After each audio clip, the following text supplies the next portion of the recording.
Ladies and gentlemen, please put your hands together for our enormous, wonderful press conference today. Let's start off with Kevin Feige, Daniel Brühl,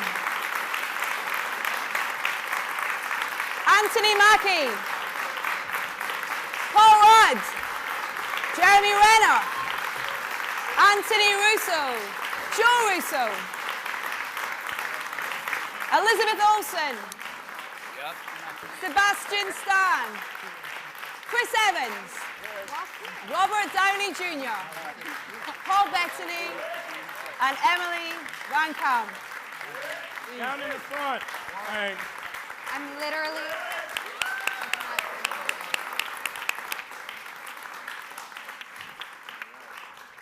Welcome, ladies and gents. This is terrifying. I'm going to start with our directors at the back here, if that's okay. Anthony and Joe, you guys seem like action geeks, action lovers. But what comes across is that your action has to have a story. There has to be a story, even in set pieces. There's kind of so much going on, kind of within things that you watch. Would you agree with that? And can you elaborate on with this particular? We actually refer to ourselves as action fetishists. That's the term. Right. No. Yeah, no. For us, action is like, it's of a piece with all the rest of the storytelling that we do. It has to be a strong expression of narrative and character at every moment, and that's how we find our way through action. And it's like this movie. We had such an amazing cast, so many great characters. All the action sequences are designed around how we're pushing those characters through the movie on a storytelling level. Do you want to add to that? Yeah, yes. It's like Anth said, every piece of action in the movie either has to define character or move story forward, or it's vacuous action, and I think an audience can only handle about 30 seconds of that before they start to get tired of it. So we've really put a lot of thought and effort into it. But it's also great making these films because action really is an integral component of it and really does help us define the characters in a very dynamic way. Before I throw out to our huge audience today, a quick question for our two gents in the middle, if that's okay. Mr. Downey Jr., I'll start with you, if that's okay. One word to describe Captain America, please. Just one word. That was a question. Vice versa, yeah. One word to describe Captain America? One word for you to describe Iron Man, and Iron Man to describe one word for Captain America. Charismatic. Come on, Robert? make it count. What do you got? Turn my mic up. Thank you. Rad ass. And on that note, let's open the questions up to our audience. And we're going to head to Joe in the front row, who is from a wonderful organisation called Into Film, who's going to have the first question. Joe. Hi, I'm 17 years old and I'm a big Marvel fan. And I'd just like to say I thought the film was brilliant and thank you for it. My question is for Robert Downey Jr. You spend a fair bit of time in the film out of costume or as a civilian. What difference does this make in maintaining your superhero persona? Well, I mean, I remember from the beginning trying to establish all the Marvel characters. I mean, for the most part, is how do you humanize them or make them relatable? You know what I mean? And I can only relate to someone so often when they're all gussied up. So I figure, but it was a great opportunity. I'm not really here yet, and there's a lot of people here. Can you just all turn around for about a half an hour until I'm back in my body? Excellent question, by the way. What was it? And just next to Joe. Joe, if you want to pass the mic there, that'd be great. Thank you. Hi there, my name's Chris.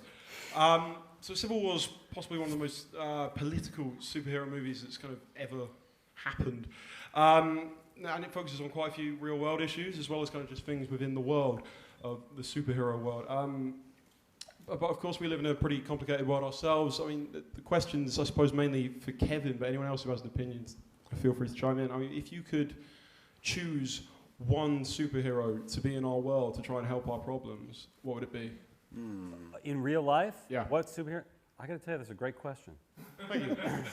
We usually get, what's your favorite superpower? What superpower do you want? And that's not a good question. Oh, it's coming. Gosh, which superhero in real life to help us? That's a tough one. That it really is a tough one. Tough. It's a tough one. It's not that tough, I mean, Kevin. The Vision. Is that the right answer? I'm just saying. British one. He's omnipotent and he can pick up the hammer. I mean, come on. But when he talks, everybody turns off their hearing aids. So. Everybody wants to. I think if there were leaders that had, such morals as both Tony and Cap, we'd be in a pretty good place. No, I don't like that answer. I want a real answer, Kevin. He said one. I nominate Hawkeye because he retires every 10 minutes. He understands how stressful it is. That's so stressful. So stressful. I'm going to a barbecue.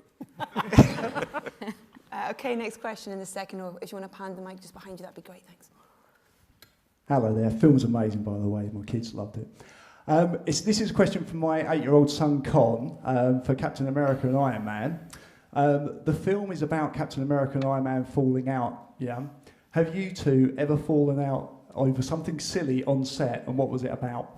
Oh, God, no. Not at all. That's one of the best things about these movies. They really somehow manufacture an environment that I can't imagine arguing with any person on this set. And, listen, sometimes that happens on film sets. And for some reason, when you step on a Marvel film set, it's like summer camp. It really is. Like, you can't even construct a world where there would be some sort of friction. And even as they grow the universe, every new person they add to the fray, no one ever is out of place. They always fit right in and feel like they've been there for years. Speak for yourself. Shut up. Here's all I want to say. When my son Exton started wearing entirely Captain America PJs and hats and everything, I felt a natural resentment building up. But being a consummate professional, I didn't bring it into the workplace. Gentleman in the front row here, please. We've got one microphone, really? Hello. Yep, it's on. This is for Emily. Emily, hello. My name's Mark. Do you think your character is looking forward to a further romance with Steve Rogers, or does your character think it's a little bit icky because he had the hots for your auntie? All right, that is the first British question we've gotten. Thank you. Well, in the comic books, they actually went on to have a very interesting, complicated love affair. So that was something I loved about, when I was doing the research for Sharon. But I don't know how far we'll go with that. We'll see, I suppose. I mean, it helps that it's like the great aunt. It's not, there's like one generation removed, I guess. I get it. Some people think it's weird. A little icky. It's a little icky. Sure. A little icky. Deal with it. Emily, was it great to see your character, kind of get in and get dirty with this in terms of get involved in the action in this as well? Yeah, it was so fun. I mean, Sharon's a badass in the comic books. It was nice to be able to kind of play with that a little bit, and these movies are great fun to make. So happy to be a part of it. Right, next question. Let's go to the lady there with the awesome hair. Hi. My question's for Paul. We saw Which? you a Which one? Oh, sorry. Yeah. Paul Rudd. Yeah. Sorry, Bettany. My own town. Sorry.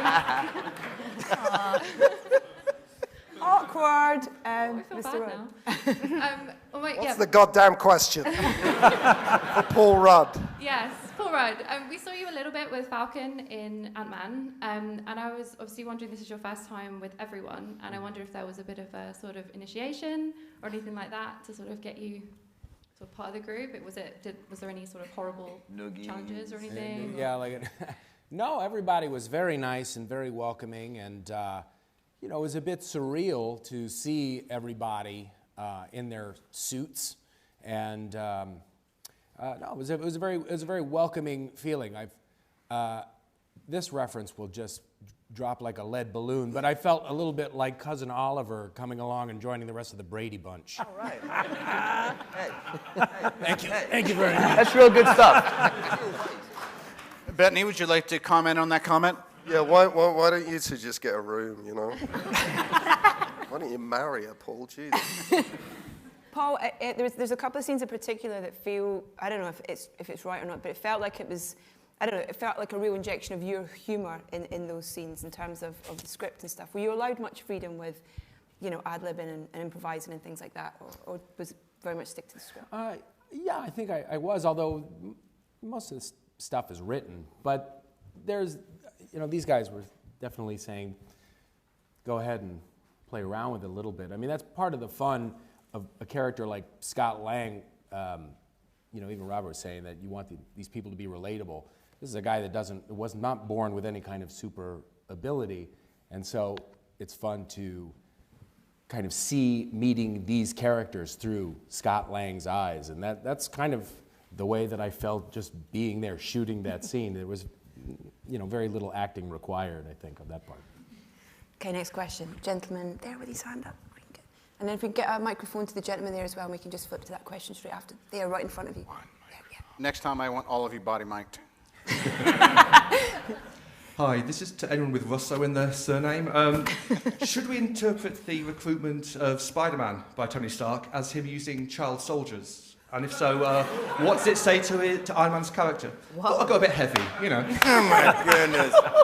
Well, it's perhaps the most powerful child soldier in the world. But he's look. There's a certain narcissism to the character, and Tony doesn't want to lose this fight.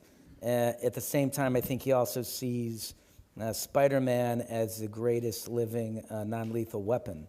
If you're going out to capture a bunch of people who you don't necessarily want to hurt, you couldn't ask for a better character than Spider-Man to take with you. He does show up and illustrate to Spider-Man he knows how powerful he is in a video where we see Spider-Man stopping a car moving 40 miles an hour, where he catches it and puts it back on the ground. So I think he believes that he's taking with him perhaps one of the most powerful characters in the Marvel Universe. And I think he feels like the kid will be well protected under his tutelage. You also find out in that sequence, when things go wrong, the kid says, "What do I do?" And Tony says, "Keep your distance, web him up." So he's obviously mentored the kid for what's about to go down. But it's still very irresponsible. Robert, can you talk a little bit about working with Tom? Because that scene in particular, where you arrive at his house and in his bedroom and stuff, it's wonderful. And just about how you first met Tom and what that meeting was like and him being cast.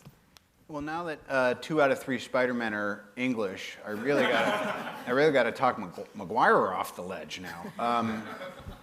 But Mr. Holland, anyone who experienced him, he's not a work in progress. I mean, he's really something else. And I think by the way folks reacted to this, I mean, it's always, it's like a new anyone, I think he really came on with a bang, and there's a lot of excitement about seeing what'll happen when he kind of holds his own, But did anyone dislike Holland, or are we all okay with him?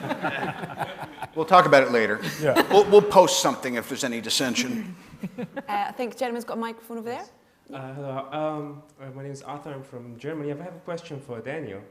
I really loved the performance. I thought your villain was one of the most sympathetic one that Marvel has put out so far, and his motivations are very understandable. I like that he's still alive by the end of the film. So I wanted to ask you, are you under contract for more films, potentially?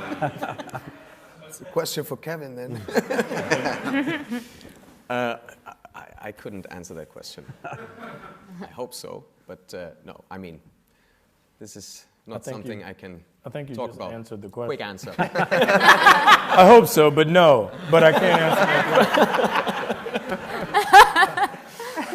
Do you want to elaborate on your thoughts about your character being sympathetic, the most sympathetic villain? That's what attracted me right away, because it's not a cliche stereotype villain. He has his very human motivations. He has his reasons.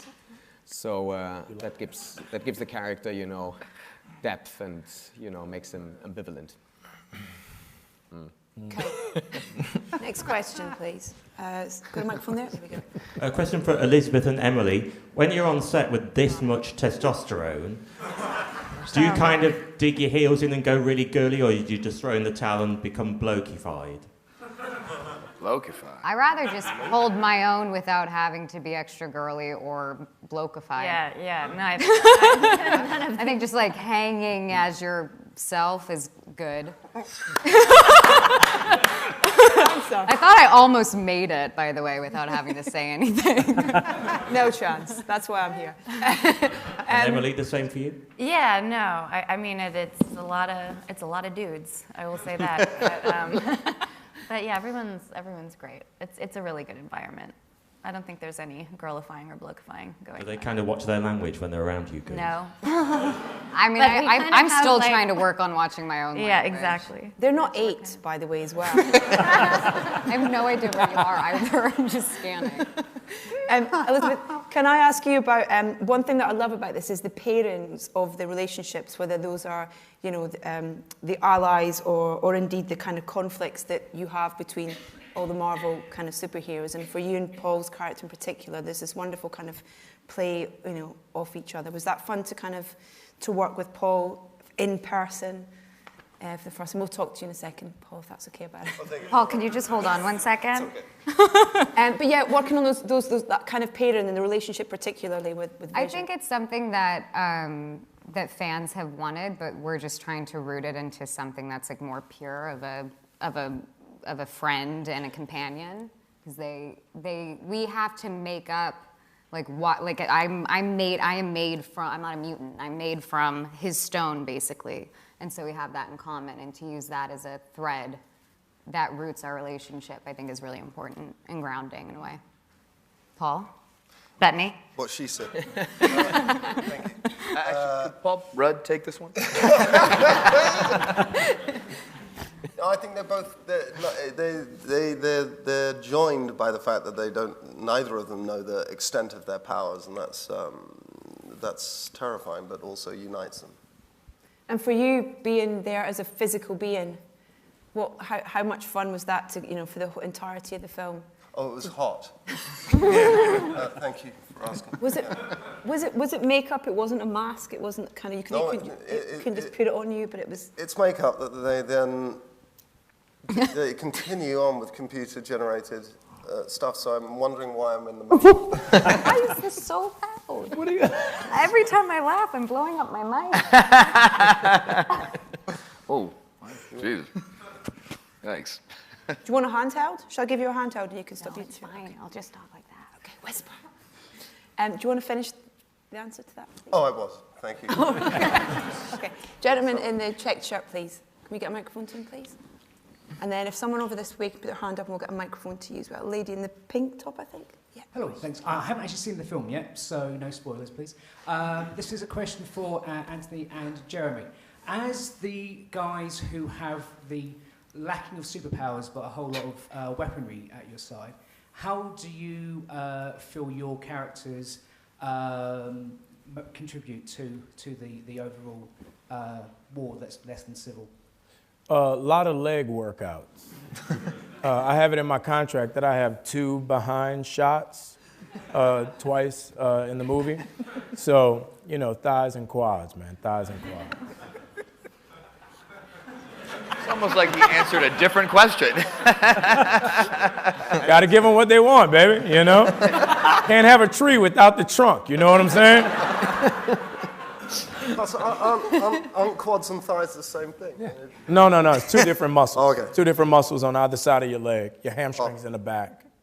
Leads down. Yes, but they are on your thighs. They are on. Yeah. Yeah. So quads and thighs. No. Your thighs are here. Your quad is the front You don't mean muscle. glutes and Last question. Would you like to feel my quad? Anyone here from Men's Health? Renner. We help a brother out. I love you guys. Do you want to add to that, sir? What's it? Nope. About my okay. butt? No. We'll move on to the next question. Lady with the microphone there. Hi, Tina from The Sun. It's one for Robert and for Chris. Has the emergence of the Justice League made Where the is it Avengers happening up from? their game? Oh, there. Here, sorry.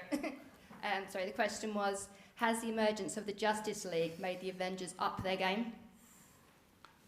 Well, I don't think anyone up here, makes movies based on what other people are doing. I think, for the most part, we're kind of doing what we do because it's because we do it really well. We do.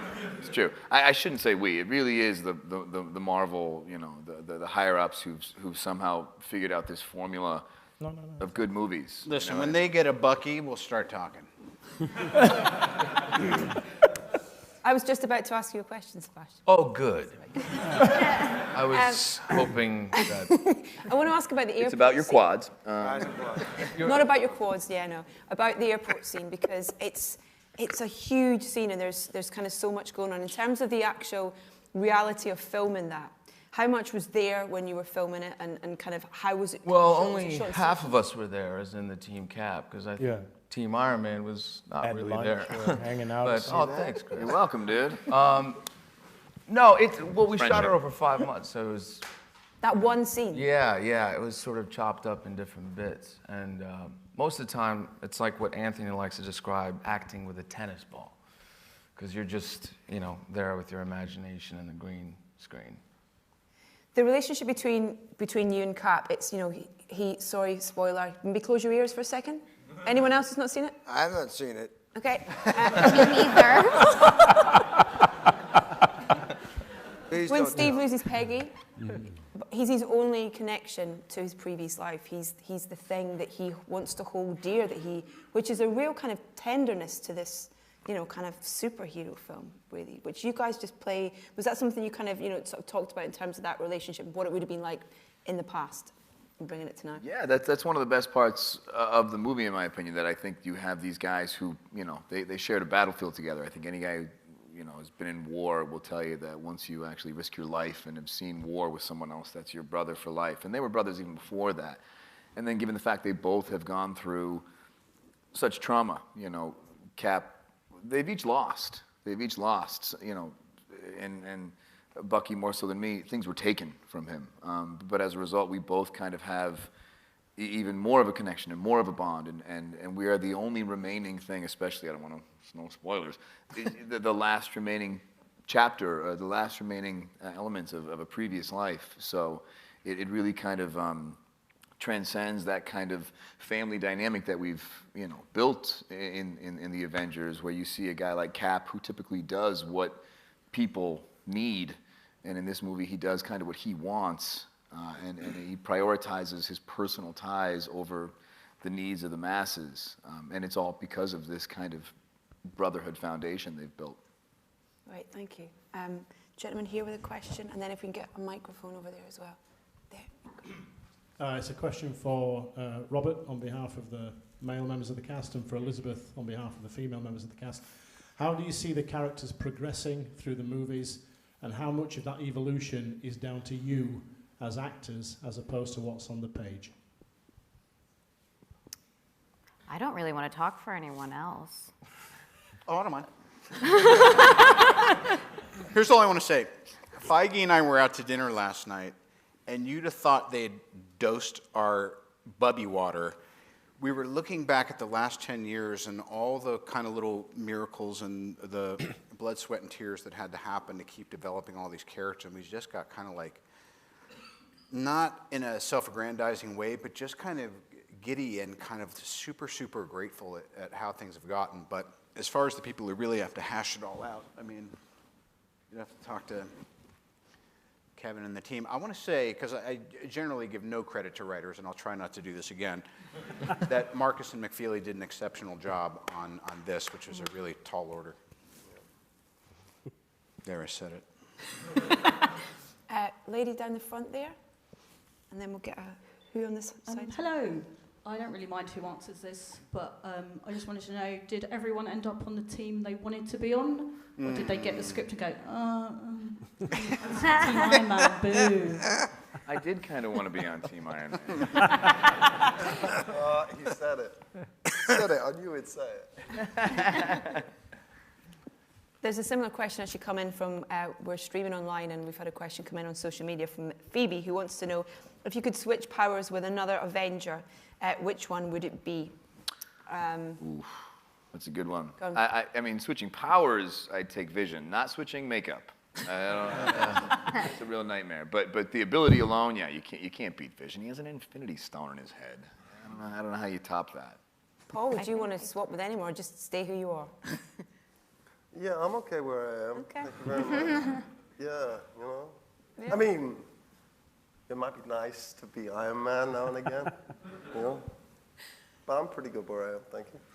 Jeremy? What? It's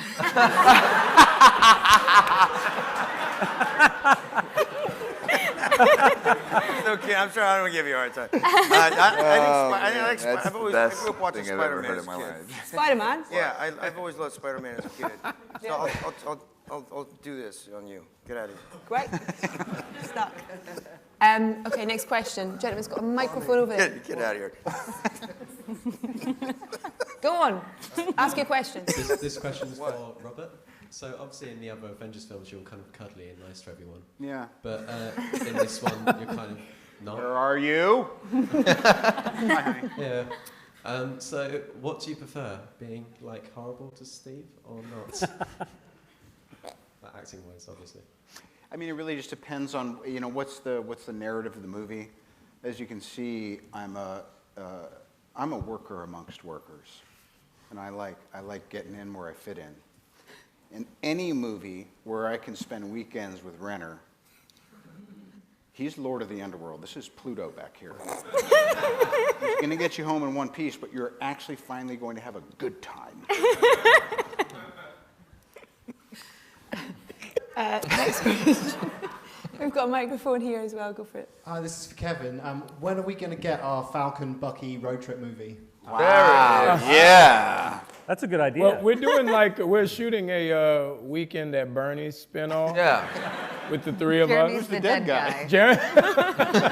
I'll be Bernie. Weekend at Bucky's. Weekend at Bucky's. That's what we're doing. Weekend at Bucky's. Kevin, I want to ask you about the kind of the additional characters that are brought into this. You know, we see new characters kind of coming in to join the teams. How do you know when, in the process of putting that idea together and who was coming in and where they were going to be? How did you work that out? Is it kind of like a chessboard? Is it, you know? No, well, the chessboard on this movie was who sided with who, to your earlier question, and there were a lot of characters that went back and forth for a while before we landed on the makeup of the team. But in terms of the addition of Tom Holland as Spider-Man and Chadwick Boseman, who couldn't be here today, but who is unbelievably awesome as Black Panther, it came from the story. We didn't sit down and go, okay, we want to introduce these characters because we want to make more movies, and how do we wedge them in? It was, we are telling Civil War, we have Cap's side, we have Tony's side, and we wanted to bring in somebody who wasn't aligned with either side. And Black Panther in the comics is great because he doesn't really give a shit about either of the other sides. He has his own agenda. And it was, I don't know, a quarter of the way through the development process where we thought this would be the time to bring in Panther. Great. Next question, please. Gentleman over there, please. We get a mic. And is there anyone on this side as well? Put your hand up. Okay. And the gentleman there, if we can get a mic to him for the next question, please. Hi, I have a question for Kevin, Joe, and Anthony. What are Nick Fury and Maria Hill doing during the events of Civil War? You'll find out soon. That's the answer. There is story around where they are, but it's story that's coming down the road. Future movies. So unfair. Okay. There you go. You've got a microphone. Go for it. Yeah, this question for Kevin. I was just wondering, how early in the whole MCU process did Civil War come about? Was it, pre-Phase 1? Was it after Winter Soldier? When was it actually a reality for you? Well, it was before the MCU even existed. In the early days of, I think we were even just beginning to dream about maybe becoming our studio and getting financing, was about a little over 10 years ago, which is when Civil War was published. And it was an amazing comic series, and I remember reading it, every month when it came out and thinking, it would probably be impossible, but wouldn't it be cool someday to do this? And it wasn't until about 2 years ago, 2.5 years ago, that we thought, now is the time. We've assembled enough players that we could do it now. Can I ask a question from me? How do you decide who Stan's going to be? Who's Stan Lee? What's How Stan do you, Lee's cameo's gonna in be? each film, who decides where he's going to pop up? And It varies. Sometimes the idea comes about very early and is incorporated into the script, and sometimes based on his schedule or where he is willing to travel, it comes about sort of later in the process. On Guardians of the Galaxy, it was shot later, and I think this one was shot during production, but I don't remember when the idea came up for this one. It was in the draft, I think. It was in the draft, yeah. exactly, Yeah. Yeah, usually we comb through when the script is done and try to find a spot for Stan. Yeah. Go ahead. Next question. There's a lady at the back in a blue shirt. If we can get you a microphone, and anyone else on this side, raise your hand if you have a question. I'll get a mic. You've had one. You can, if there's time, you can have another one. But the gentleman behind with the glasses, thanks. Hi. This is sorry, hello. It's a question for Chris Evans. So this time around, like the Marvel universe has really like stepped it up. So like, what were your initial thoughts when you first read the script for Civil War?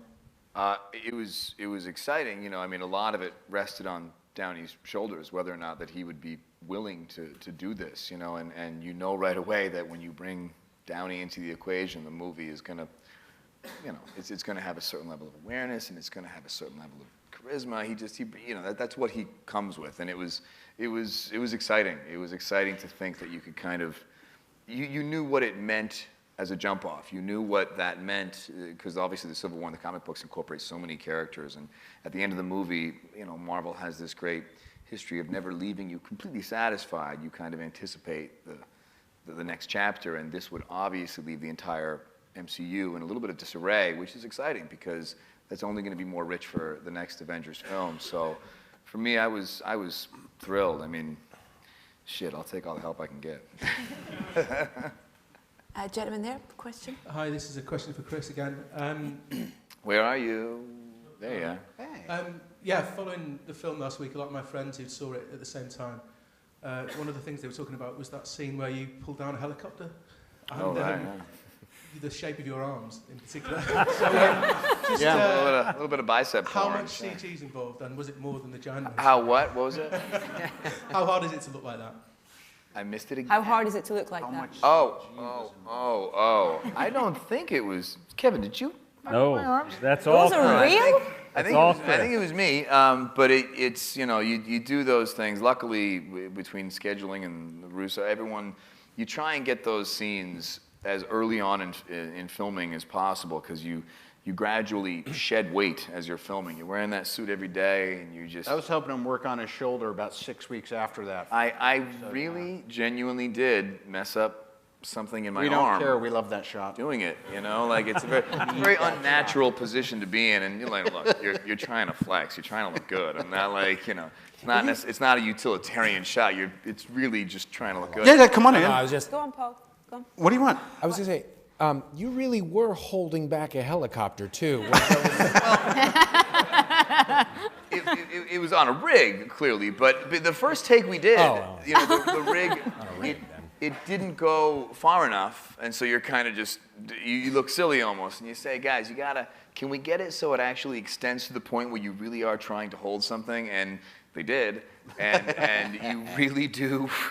All of a sudden, you are trying to hold something. It may not be a helicopter, but regardless, it did something, and that's true. There were many days that I would come into Downey's trailer, and he has all these amazing contraptions. He's like, well, I was going to say another comic book character. We don't want to bring DC into this stuff. But he has all these amazing toys, and he really had all these little, you know, stickers and weird things and like electromedicine. Whatever it is. And it actually was great. It's a mess again, though, I will say. I'll mention this. I remember the day we shot that scene, there was a miscommunication with the costume department, and Chris came to set to start the scene in a jacket. And Joe and I were like, no. Everyone was like, no. It would have been a different scene. Yeah. In a jacket. You look on-set physio, Mr. Downer Jr., like that. It's kind of side project. Yeah, that's nice of you, Robert. Thanks, Jeremy. Rubbing down Chris, that's sweet. A little digital stimulation never hurt anybody. That's how much we really all love each other. Get along. Gentleman there with the beard for a question, and then at the back. I have a question. Is there an intermission in this press conference? Do you want to go? No, I'm fine. Do you want to go? Do you want to leave? You've answered a lot. Go, sir. Question for Robert.